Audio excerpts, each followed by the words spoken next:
A sitting Republican member of the U.S. House of Representatives was convicted of 3 felony counts on Thursday of this past week.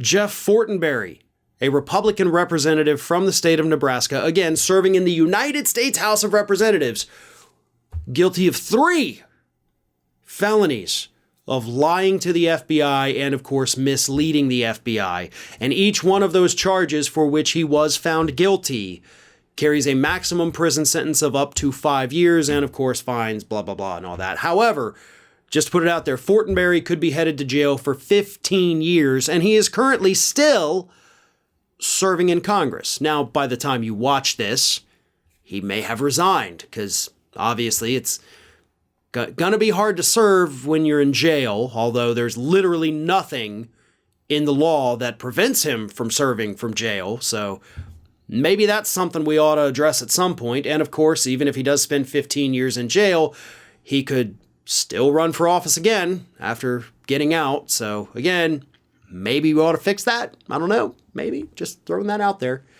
But of course, if he does not resign, he will likely be expelled from Congress. So what did Fortenberry do, right? He lied to the FBI, but how? Under what circumstances? Glad you asked. Here's what happened. You had a Nigerian Lebanese individual living in France who donated, what was the amount here? $30,000 to his campaign through intermediaries at a 2016 fundraiser in Glendale, California. So you have a foreign national donating $30,000, trying to conceal the source of that money because it is, of course, well over the legal limits to Fortenberry's campaign, right? So what the FBI did was they found one of the individuals that was doing this. They basically had him become an informant, had him go and talk to Fortenberry. Fortenberry then was questioned by the FBI about his meeting with the individual. And that is when the lying allegedly took place. No, not allegedly. He was convicted in less than 3 hours, by the way. The jury didn't even need 3 full hours to come back and say he did it, he did it, he did it on all 3 counts. So the defense in the case was wildly inept. They tried to argue that, no, this was totally entrapment because the FBI had an informant. And the informant was, of course, working with Fortenberry, and then Fortenberry lied about it, and the FBI shouldn't have done that. They basically set him up to commit a crime where none had previously been committed. And the judge was like, actually, that's totally allowed. Like, that is 100% legal.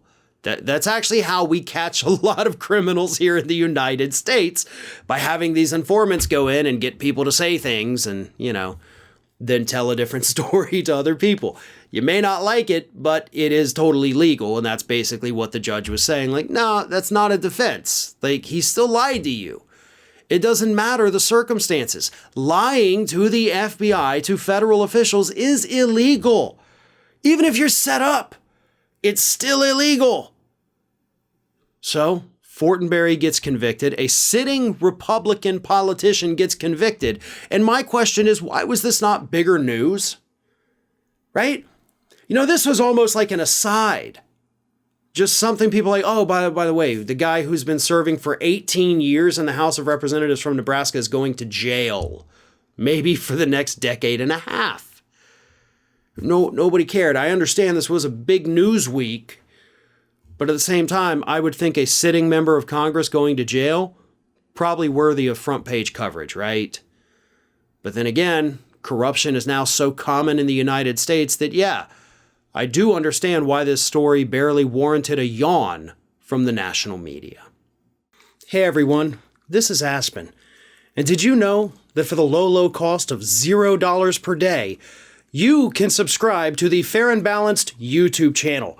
We also encourage you to like, comment, and share. But again, click that subscribe button and help Aspen not be so grumpy.